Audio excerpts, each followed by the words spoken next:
নমস্কার বন্ধুরা, রিনার রন্ধনশালায় আপনাদের সকলকে স্বাগত। আজ আমি আপনাদের সাথে একটা টিফিন রেসিপি শেয়ার করব।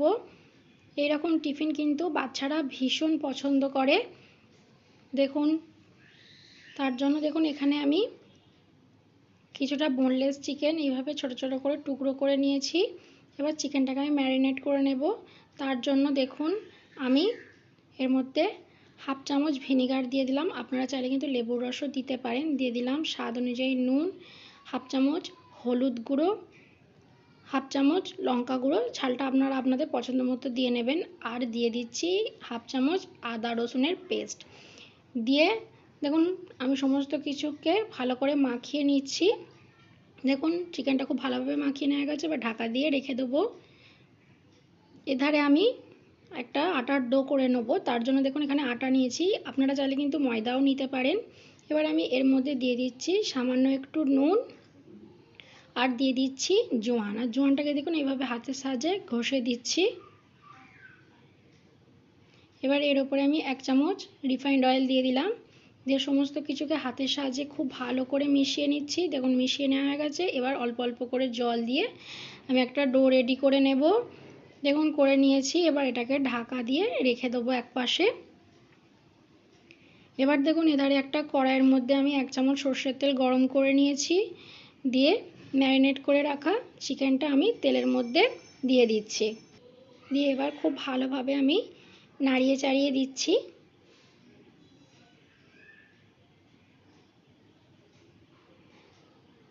দেখুন খুব ভালো করে নাড়িয়ে চাড়িয়ে এবার এটাকে ঢাকা দিয়ে আমি হতে দেব।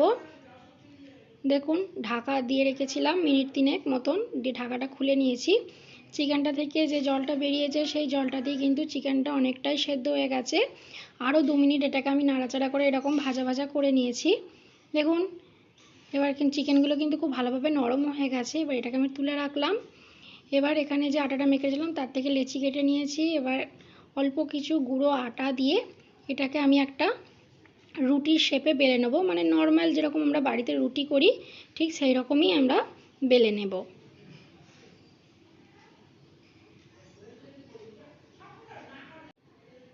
দেখুন রুটিটা আমার বেলে নেওয়া হয়ে গেছে। ঠিক এইরকমভাবে বেলে নিয়েছি। এবার একটা তাওয়াকে আমি গরম করে নিয়েছি, দিয়ে তার উপরে রুটিটা আমি দিয়ে নিলাম। দিয়ে এপিট ওপিট করে দেখুন হালকা করে সেঁকে নিচ্ছি। খুব একটা কিন্তু কড়া করে করছি না, দেখুন যাতে শুধু কাঁচা ভাবটা চলে যায়। দেখুন হালকা করে কিন্তু কালারটা চেঞ্জ হয়ে গেলেই আমরা তুলে নেব। 30 সেকেন্ড একদিকটা, 30 সেকেন্ড আরেক দিকটা করেই এভাবে আমি দেখুন দুটো করছি, দুটোকেই কিন্তু করে নিয়েছি। এবার এটাকে একটা থালার মধ্যে নিয়ে নিয়েছি।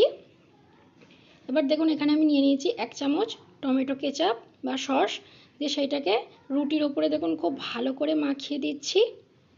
দেখুন রুটির ওপরে মাখিয়ে দেওয়া হয়ে গেছে। এবার যে চিকেনটা করেছিলাম সেটা এখন ঠান্ডা হয়ে গেছে। এবার হাতের সাহায্যে রুটির অর্ধেকটা অংশে কিন্তু আমি এই চিকেনটা খুব ভালো করে ছড়িয়ে দিচ্ছি। দেখুন এইভাবে ছড়িয়ে দিয়েছি। আর এখানে আমি একটা কিউব চিজ নিয়েছি। এবার একটা গ্রেটারের সাহায্যে গ্রেট করে চিজটা আমি দিয়ে দিচ্ছি। দেখুন বাচ্চারা কিন্তু চিজ ভীষণ ভালোবাসে। আর এইরকমভাবে চিজটা দিলে কিন্তু রুটিটা এবার এধার থেকে যে দেবো এটা কিন্তু আটকেও যাবে। দেখুন এইভাবে করে আমি দুটোকেই করে নিচ্ছি। দেখুন দুটোকেই কিন্তু আমার করে নেওয়া হয়ে গেছে। এবার আবারও তাওয়াটা আমি গরম করে ওর মধ্যে আমি 2 চামচ রিফাইন্ড অয়েল দিয়ে দিচ্ছি। আপনারা চাইলে এটাকে বাটার দিয়েও ভেজে নিতে পারেন। দিয়ে দেখুন তেলটাকে খুব ভালো করে তাওয়াটার চারিধারে ছড়িয়ে দিচ্ছি। দেখুন তেলটা কিন্তু এখন গরম হয়ে গেছে। এবার যে রুটিগুলো আমি করে রেখেছিলাম সেইগুলো কিন্তু আমি এর ওপর দিয়ে দিচ্ছি। দিয়ে গ্যাসের ফ্লেমটা লো টু মিডিয়ামে রেখে এর একটা দিক আমি ভেজে নেব। দেখুন একটা দিক ভেজে নিয়েছি। এবার এটাকে উল্টে দিচ্ছি। দেখুন পরোটা আমরা যেভাবে ভেজে নিই ঠিক সেভাবেই কিন্তু আমি এগুলোকে ভেজে নেব।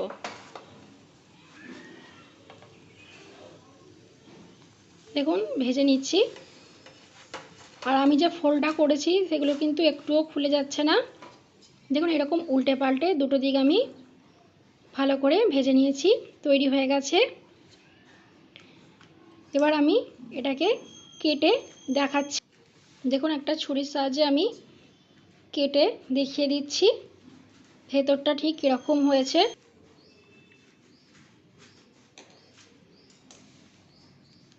দেখুন কেটে নিয়েছি।